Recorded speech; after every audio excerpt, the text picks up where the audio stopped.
so I think there is this sort of dismissive mentality of I will sleep when I'm dead.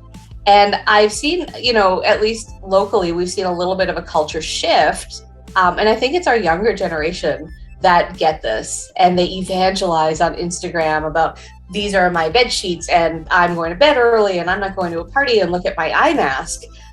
Versus when I was in school and when I was a resident, my first night after being on call as an intern, I had worked like 30 hours or something like that. And I fell asleep at a stop sign on my way home and somebody had to beep the horn at me. And my instant reaction was, I'm such a good little intern. I worked really hard and I've done such a good job. And I didn't realize it took me years to realize how harmful that was. It was so deeply ingrained that I married the two, that if I'm not sleeping, it's because I'm working. And if I'm working that hard, I must be doing a good job. We always go back to those tenets, those 10 commandments of sleep, right? Like thou shalt only go to bed when you're tired. But I think one thing that we've kind of lost ground on is we used to be better, I think, about making sure that the bedroom was only for sleep and sex. And now it's our office and our kitchen and our everything, right? And so I think even if you just have a physical separation, right? Like you put your laptop, you don't keep it on your bed, you move it off your bed. You intentionally change it because I get not all of us have the space to do that, but you intentionally change what that space looks like because psychologically, right? We associate that, we marry the two. And so it's a really important cue for us that, okay, this is my bedroom, I'm associating this with sleep, versus this is where I do all my work and, oh, hang on, I've got another email to check and I've got to do this. And so I think that's the one we've really lost ground on.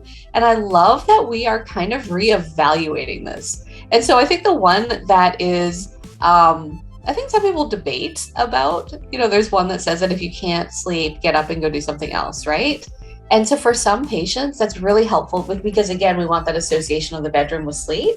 But for others, it's very stimulating. Just the act of getting up and moving is stimulating enough where they're like, this does not work for me. So what I usually suggest is these are the recommendations. They are not set in stone. So if something does not work for you, then let's eliminate it. What do you think about your sleep, right? Do you think you have a sleep problem? Like, how do you feel in the morning? Not what your Fitbit tells you, how it tells you slept, how do you feel like you slept? And that's a little bit of it's a conversation that we have all the time where people come in, they're like, my Fitbit is way different than my friends, or my Apple Watch or whatever.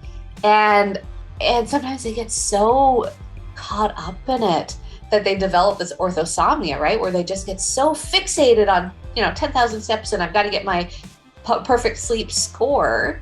And it makes them crazy. And so it's not, maybe 2 or 3 times a year, I'll ask somebody to just, well, this is what I think is happening that I think is making you crazy and it's making your sleep worse. Like, what do you think about just putting it away for a couple of weeks? And so far, everyone I've asked that of, they have this almost look of relief on their face of like, wait, I don't have to track my sleep anymore? I'm like, no. And they're like, oh, okay, I'm not, you can see them relax. And not everything has to be measured. I mean, if that's your thing, great.